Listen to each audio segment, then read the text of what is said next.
Here, about those basketball teams, both of them, huh? Awesome. What awesome competitors. What a great example for our university, our community, and all the student athletes. May they keep it going, and tremendous props to the women's team. Just having an awesome year. Katie Meyer and that whole team, awesome. All right, so practice. Obviously, we had what we would call, I'd say, 35, 40 plays of scrimmage work on Saturday after just about a full practice, and it's very productive. We see progress, particularly in the areas we mentioned last time. So that's not a surprise at all. It's going to get Akeem Mesidor out there healthy again, so we're getting more work because we are banged up at the defensive line position. But all in all, we're doing a lot at them. So in terms of schematics, technique, fundamentals, culture, and just flat out toughness, that's what we're looking for gains, for progress. And it looked like we had some progress there. Really good practice today. We weren't shells, but shells for us just about live, except we're not on the ground. And good practice. So with that being said, questions? We're getting Javion today. How has he done here? Transition. What's the line looking like with him? He's a huge acquisition. We really wanted to, continue to develop our players at that position, but also increase the level of size, girth, explosiveness, strength at the point of attack, power, right?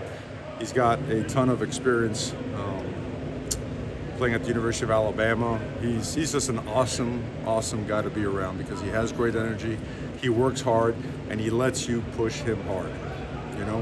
He's very, very smart, naturally just blended in right away, and also has really good leadership skills. So we are expecting big things from him. Couldn't be happier to have a guy in the portal to be like that. He's great to be around. How's Francis Malley doing in learning? Good. He's repping. He's taking most of his reps with the ones. Been playing some right tackle. The good thing about these guys is, they're highly talented guys, but they're also playing, or at least trying to play to their talent level and pushing themselves and grinding. They're just seeing a lot of scenarios they haven't seen. And I think him and Samson and Antonio, they're all new here with the offensive line. Matt Lee has a ton of experience, so he's seen just about everything. But those young guys, they're progressing really well. We are throwing a lot at them, and we tell them, we need you to be sophomores. We don't need you to be a mid-year, early enrollee freshman. And they've responded really well. Speaking of what are you going to bring to your staff? Well, that's actually a two-folded question. First off is Steve Field, who's done an awesome job here. We're going to expand his role, to a very pivotal role, I should say, that puts him at the executive director level, involving recruiting, involving football. He was pivotal to our success when we were on the West Coast of the University of Oregon. And as we know, talent acquisition, talent development are at the forefront. Especially where Miami has been. You look at the draft the last 5 years, what's the biggest hole, right? It's the draft. It's usually a telltale sign of what a program has been doing in terms of talent acquisition and talent development. So between that, also as a football coach, you saw Will Mallory, how well he has done and how well he has performed. But it is critical to our success as a program, no different than the players, is put them in the spots that help us maximize the efficiency and the productivity of our program. So he's just a very valued member, and he's going to be able to do a whole lot more in his expanded role. And then Coach Woodle was with us at the University of Oregon, so he's been trained in our technique and our fundamentals and has been an analyst on the offensive side of the ball. So it provides a very smooth transition. He's one of the best up and coming young coaches in the country, in my opinion. Very knowledgeable, smart, and gets after it. And he's been also working with those guys, with Coach Field, with Coach Mirabal, and it's a natural transition, and it maximizes our ability to be productive. Everybody's their own player, right? But Francis Malley has the same trajectory, it seems, as guys like Penei Sewell, who you coach. How does he compare to how he started off for Oregon? Well, I'm cautious about comparing guys to being the 7th overall pick in the draft when they're like 19 years old. But do you see the qualities of an elite player? Absolutely. Absolutely you do. There's power. There's a really good knowledge of the game at his young age. He plays with leverage. He plays with toughness. He's heavy-handed, moves his feet really well. He understands ball. And you get after him. And we need to get after him to prepare him, Just like Samson, all these guys are taking a lot of reps with the ones and with the twos. So he's going to be an elite football player, and he's an elite human being. His family is awesome, and we're super happy to have him there. With Javion, you mentioned earlier about how important it is to kind of keep building culture. Have him come from Alabama, where they obviously have a good culture. How much does that help to have him kind of adjust and also be a role model and leader for other guys on the line? Well, I think any place that you got to understand the dynamic of, right? You go to a place because either they've done well and they've moved on, or they haven't done so well, and you want to try to get it right. So, Javion comes from a place where the culture's been in place for a while, right? And we're coming into a place where every single day we want to work on improving our culture. It's very helpful, okay, because he understands that blueprint. They're all very similar, right? Coach Jimmy Johnson, right?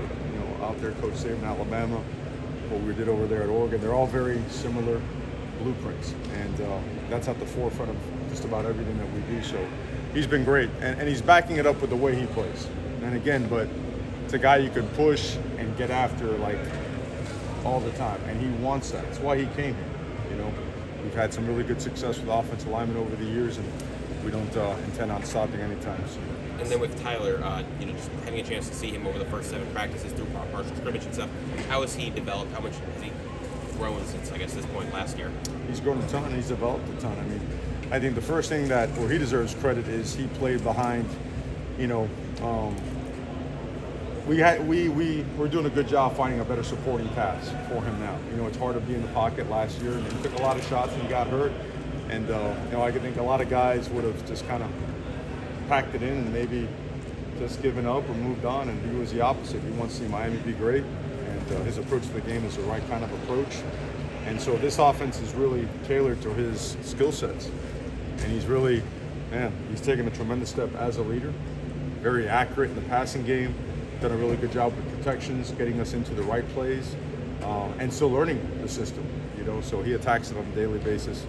It's awesome to have him. Still a few more questions. Saturday's scrimmage, can you talk about that at all? Any players stand out to you?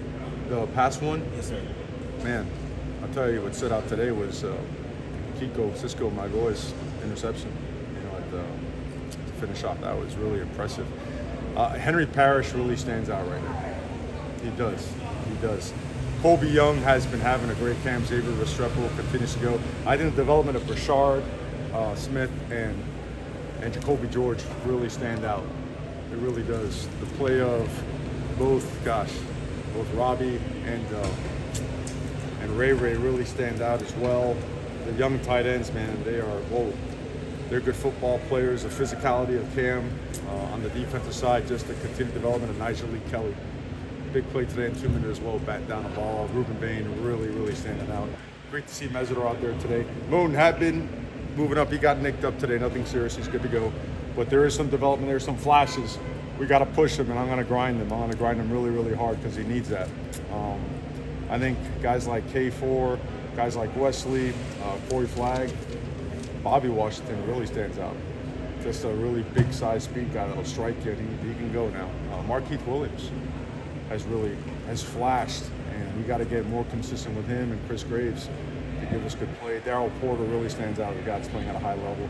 Devontae Brown, another guy, so I just kind of went through the depth chart up